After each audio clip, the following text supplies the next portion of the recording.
स्वागत है आप सभी का हमारे चैनल एजुकेशनल रिसर्च पर। और आज हम क्लास 10 प्री बोर्ड का जो एग्ज़ाम होगा आज वायरल पेपर आप लोग के बीच में लेकर आए हैं। तो जल्दी से वीडियो आप लोग देखिए और जितना ज़्यादा हो सके सभी तक शेयर कीजिए। तो आज का जो हमारा पहला प्रश्न है वो है दाढ़ी बनाने में किस प्रकार के दर्पण का उपयोग किया जाता है। तो बच्चों इसका जो सही आंसर होगा वो होगा अवतल दर्पण, यानी कि ऑप्शन नंबर सी, अवतल दर्पण का उपयोग दाढ़ी बनाने में किया जाता है। इसी तरह प्रश्न संख्या 2 पूछा रहा है कि गोलीय दर्पण में फोकस दूरी एवं वक्रता त्रिज्या के बीच संबंध है। तो गोलीय दर्पण में फोकस दूरी और वक्रता त्रिज्या के बीच में संबंध क्या हो जाएगा? आर बराबर एफ बराबर आर बटा 2 हो जाएगा। एफ बराबर आर बटा 2 हो जाएगा, यानी कि हमारा जो सही आंसर होगा ऑप्शन नंबर बी के साथ चला जाएगा। बी हमारा करेक्ट आंसर होगा। प्रश्न संख्या 3 कह रहा है कि प्रकाश के अपवर्तन की क्रिया में कौन सी भौतिक राशि अपरिवर्तित रहती है। तो कौन सी भौतिक राशि अपरिवर्तित रहती है? तो यहाँ पे हमारे ऑप्शन के अनुसार डी होना चाहिए, लेकिन ऑप्शन नंबर सी के साथ चले जाते हैं।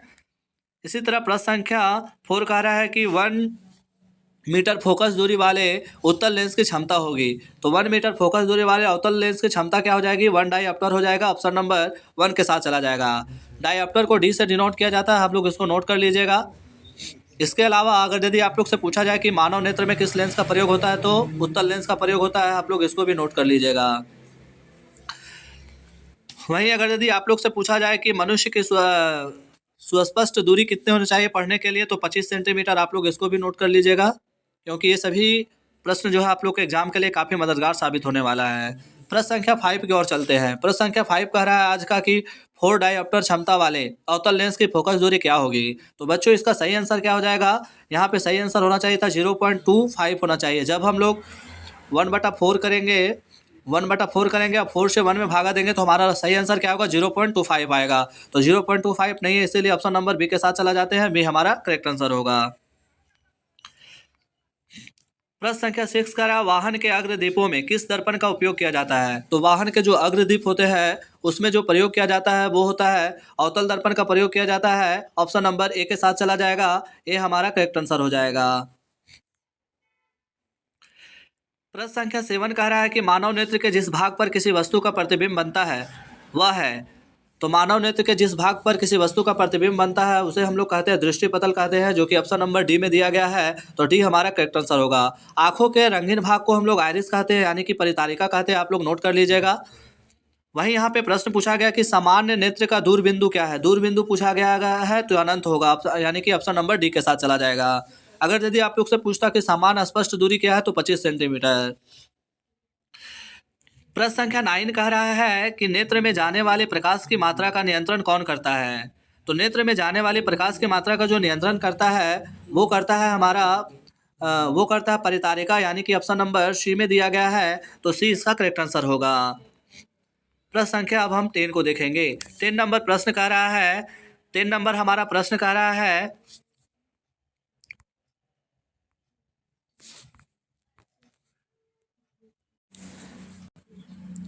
10 नंबर प्रश्न कह रहा है कि मानव नेत्र में प्रतिबिंब की प्रकृति क्या होती है। तो मानव नेत्र में प्रकृति की जो यानी कि प्रतिबिंब की प्रकृति जो होती है वो उल्टा एवं वास्तविक होता है, जो कि ऑप्शन नंबर डी में दिया गया है। तो डी हमारा करेक्ट आंसर होगा। अब हम प्रश्न संख्या 11 को देखेंगे। 1 किलोवाट हावर निम्न में से किसकी इकाई है। तो ये हमारा ऊर्जा का है, जो कि ऑप्शन नंबर बी में दिया गया है। तो बी इसका करेक्ट आंसर होगा। इसी तरह बल का एसआई मात्रक क्या है। तो न्यूटन है बल का एसआई मात्रक, आप लोग नोट कर लीजिएगा। व्यंजक चूर्ण का आप लोग को रासायनिक सूत्र पूछा जा सकता है। तो CaOCl2 जो होता है वो व्यंजक चूर्ण का रासायनिक सूत्र होता है। आप लोग को उससे ये भी पूछा जा सकता है जिप्सम का रासायनिक सूत्र क्या है। तो CaSO4 2S2O इसका होता है, किसका? जिप्सम का। वही बच्चों अगर यदि आप लोग से प्लास्टर ऑफ पेरिस का सूत्र पूछा जाए तो क्या हो जाएगा? CaSO4 हाफ इंटू S2O होता है, आप लोग इसको भी नोट कर लीजिएगा। सारे प्रश्न एग्जामिनेशन के लिए इंपॉर्टेंट है, आप लोग इसको नोट करते जाइएगा। वहीं अगर यदि इमली में अगर यदि आप लोग से अम्ल पूछा जाए तो टार्ट्रिक अम्ल पाया जाता है। और सक्रियता श्रेणी के सबसे ऊपर में स्थित धातु को अगर यदि पूछा जाए तो आप लोग का के यानी कि पोटेशियम होगा। और सबसे नीचे अगर यदि पूछा जाए तो आप लोग का गोल्ड होगा, इसको भी नोट कर लीजिएगा। नेक्स्ट प्रश्न पूछ रहा है कि कूलॉम किसका एसआई मात्रक है। तो बच्चों कूलॉम जो है वो है विद्युत आवेश का एसआई मात्रक होता है।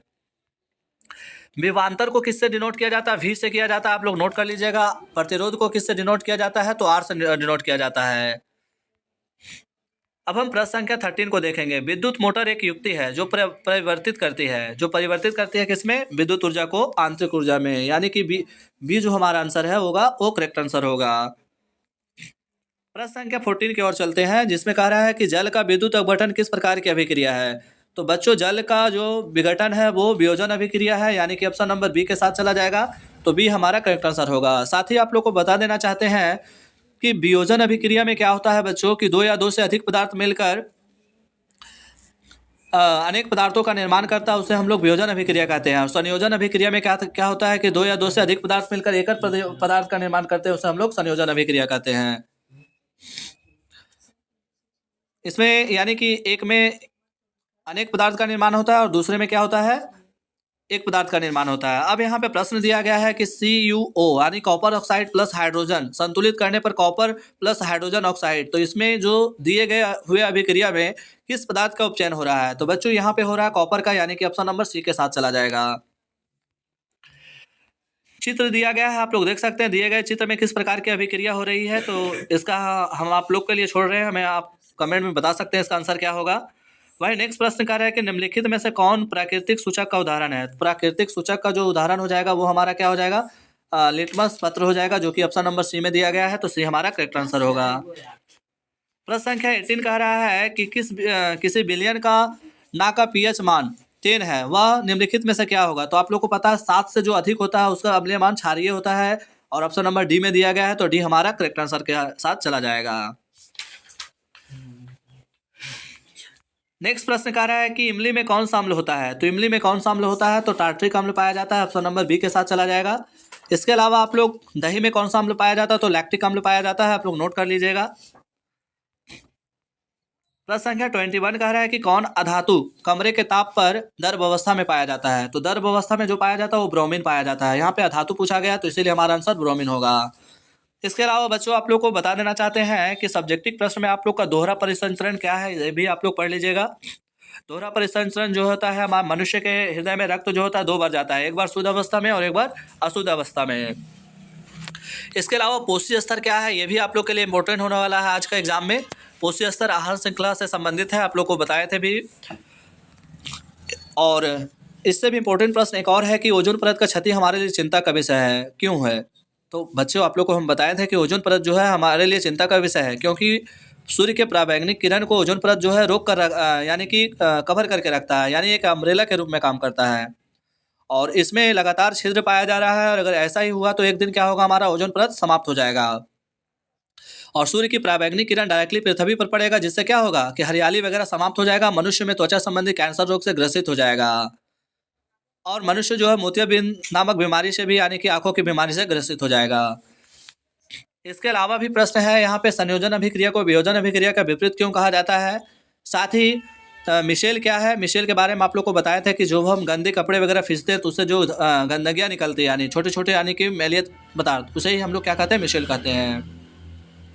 अगर आप लोग से पूछा जाए संतृप्त हाइड्रोकार्बन असंतृप्त हाइड्रोकार्बन दोनों का उदाहरण भी आप लोग से पूछा जा सकता है। एल्काइन का सूत्र पूछा जा सकता है, इसके अलावा एल्केन का भी पूछा जा सकता है। मीथेन का सूत्र क्या होता है, CH4 होता है। और कौन सी धातु होती है जिसे आसानी से काटा जा सकता है, तो सोडियम, पोटेशियम और लिथियम, ये तीनों को आसानी से काटा जा सकता है। आगे हमारा प्रश्न कह रहा है कि निम्नलिखित में से किस पदार्थ का उपयोग अग्निशामक बनाने में किया जाता है। तो यहाँ पे कार्बन डाइऑक्साइड भी हो सकता है, लेकिन ऑप्शन में नहीं है, तो आप लोग एक बार हमें कमेंट में बताइए कि इसका क्या होगा सही आंसर। वही प्रश्न संख्या 23 कह रहा है कि आधुनिक आवर्त सारणी किस आधार पर बना है। तो आधुनिक आवर्त सारणी जो बना हुआ है वो बना है परमाणु संख्या के आधार पर, ऑप्शन नंबर ए के साथ चला जाएगा, ए हमारा करेक्ट आंसर होगा। प्रश्न संख्या 24 कह रहा है कि निम्नलिखित में से कौन धातु सबसे अधिक अभिक्रियाशील है। तो सबसे अधिक अभिक्रियाशील धातु हमारा क्या हो जाएगा, पोटेशियम हो जाएगा, ऑप्शन नंबर ए के साथ चला जाएगा। इसी तरह प्रश्न संख्या 25 कह रहा है कि पृथ्वी की भूपरपट्टी में प्राकृतिक रूप से पाए जाने वाले तत्व या यौगिक को क्या कहते हैं, तो खनिज कहते हैं, ऑप्शन नंबर बी हमारा करेक्ट आंसर होगा।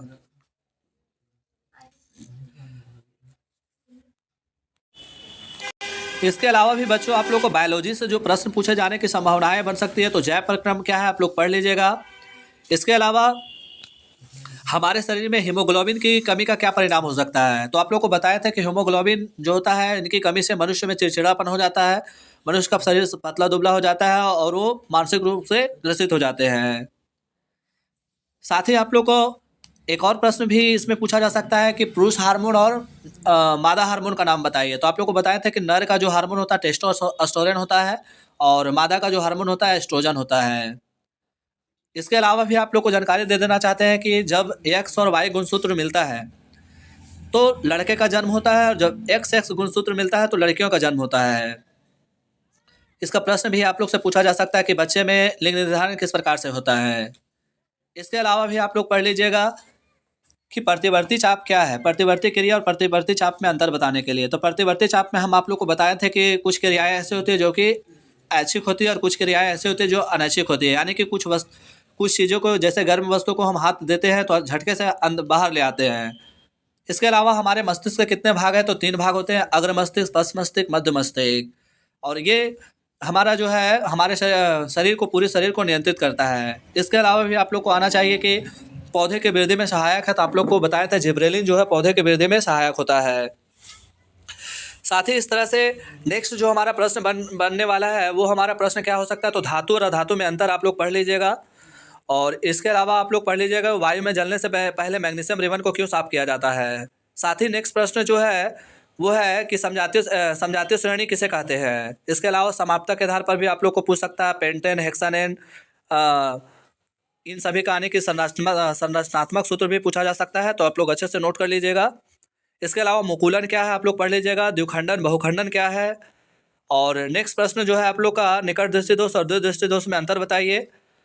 और इसी में आप लोग को प्रश्न पूछा जा सकता है कि सूर्योदय और सूर्यास्त के समय सूर्य रक्ताप प्रतीत क्यों होता है। इसके अलावा खतरे का निशान जो है लाल रंग का क्यों बनाया जाता है। तो आप लोग को पता है कि खतरे का निशान जो होता है इसमें लाल रंग का दैर्घ्य बहुत अधिक होता है, जिसके कारण से इसको जो संकेत होता है वो लाल रंग का बनाया जाता है। साथ ही आप लोग और भी प्रश्न पूछ लीजिएगा, बना लीजिएगा। विद्युत मोटर का सिद्धांत पढ़ के जाना आप लोग को, विद्युत जनित्र के बारे में पढ़ना है। और इसमें से आप लोग का उत्तल दर्पण और अवतल दर्पण का प्रयोग भी पूछा जा सकता है। अवतल दर्पण का प्रयोग में अगर यदि आप लोग से पूछा जाए तो सौर खिलौने बनाने वगैरह सब में भी होता है, सौर भट्टियों में भी किया जाता है। आप लोग नोट कर लीजिएगा। आगे जो हमारा प्रश्न पूछ रहा है वो कह रहा है कि प्रोपेनॉल में कौन अभिक्रियाशील समूह मौजूद है। तो प्रोपेनॉल में जो है अल्कोहल हमारा मौजूद है, यानी कि ऑप्शन नंबर ए के साथ चला जाएगा। नेक्स्ट प्रश्न कह रहा है प्रकाश संश्लेषण प्रक्रिया में निम्नलिखित में से क्या नहीं होता है। तो बच्चों प्रकाश संश्लेषण अभिक्रिया में ऑक्सीजन का मुक्त नहीं होता है, यानी ऑप्शन नंबर बी के साथ चला जाएगा।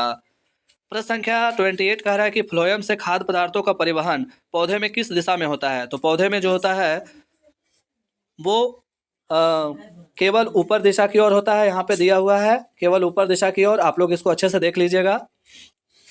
वहीं कह रहा है वृक्क के रचनात्मक तथा क्रियात्मक इकाई को क्या कहते हैं। तो विक्राणु कहते हैं, जो कि ऑप्शन नंबर बी में दिया गया है। तो बी हमारा करेक्ट आंसर होगा। नेक्स्ट हमारा प्रश्न कह रहा है कि फल को पकाने के लिए कौन सा हार्मोन उत्तरदायी है। तो फल को पकाने के लिए बच्चों ये जो है एथिलीन होता है, ऑप्शन नंबर सी के साथ चला जाएगा। तो सी हमारा करेक्ट आंसर होगा। साथ ही आप लोग को एक और प्रश्न है कि अमीबा से आप लोग को प्रश्न पूछा जा सकता है। इसके अलावा पुष्प के पुकेसर भाग को क्या कहते हैं, आप लोग इसको भी पढ़ लीजिएगा, इससे केसर कहा जाता है। इसके अलावा परागकण में होते हैं, परागकोश में होते हैं तो परागकण होते हैं, आप लोग इसको भी पढ़ के जाइएगा। वही नेक्स्ट कह रहा है कि उभयधर्मी ऑक्साइड किसे कहते हैं। उभयधर्मी ऑक्साइड ऊष्माक्षेपी और ऊष्माक्षेपी अभिक्रिया भी आप लोग के लिए आज के लिए काफ़ी इंपॉर्टेंट होने वाला है। इसके अलावा संतुलित रासायनिक समीकरण को भी आप लोग पढ़ लीजिएगा। नेक्स्ट हमारा प्रश्न कर रहा है एस्ट्रोजन स्रवित होता है। तो ये होता है अंडाशय द्वारा स्रवित होता है, ऑप्शन नंबर ए के साथ चला जाएगा। नेक्स्ट है कि नर युग्मक और मादा युग्मक के संलयन को क्या कहते हैं। तो निषेचन कहते हैं, ऑप्शन नंबर बी के साथ चला जाएगा। इसी तरह प्रश्न हमारा नेक्स्ट यहाँ पे दिखाया गया और ये किसको दिखाया गया, तो आप लोग हमें कमेंट में बता सकते हैं कि इसका आंसर क्या होगा। वही नेक्स्ट प्रश्न कह रहा है पक्षी और चमगादड़ के पंख है। पक्षी और चमगादड़ के पंख जो होते हैं समजात अंग होते हैं, ऑप्शन नंबर ए के साथ चला जाएगा। मेंडल ने अपने प्रयोग के लिए किस पौधे को चुना है। तो मेंडल ने अपने प्रयोग के लिए मटर के पौधे को चुना है, ऑप्शन नंबर सी के साथ चला जाएगा। वही निम्नलिखित में से कौन उत्पादक है। तो उत्पादक में अगर यदि आप लोग को यहाँ पे दिया गया है तो ये भी प्रश्न काफी इजी है, ये प्रश्न हम आप लोग के लिए छोड़ रहे हैं। नेक्स्ट प्रश्न कर रहा है कि किस आहार श्रृंखला में शाकाहारी का निर्माण होता है। तो आप लोग को पता है कि प्राथमिक पोषकीय स्तर में। वही अगला प्रश्न है कि ओजोन परत के अपक्षय के लिए जिम्मेदार है। तो CFC क्लोरोफ्लोरोकार्बन, यानी कि ऑप्शन नंबर बी के साथ चला जाएगा। निम्नलिखित में से कौन जैव मात्रा ऊर्जा स्रोत का उदाहरण नहीं है? तो नाभिकीय ऊर्जा जो है जैव मात्रा का उदाहरण नहीं है। लास्ट हमारा प्रश्न है कि पवन ऊर्जा उत्पादन के लिए पवन की चाल न्यूनतम कितनी होनी चाहिए? तो वो होना चाहिए 15 किलोमीटर हावर होना चाहिए। ऑप्शन नंबर ए के साथ चला जाएगा।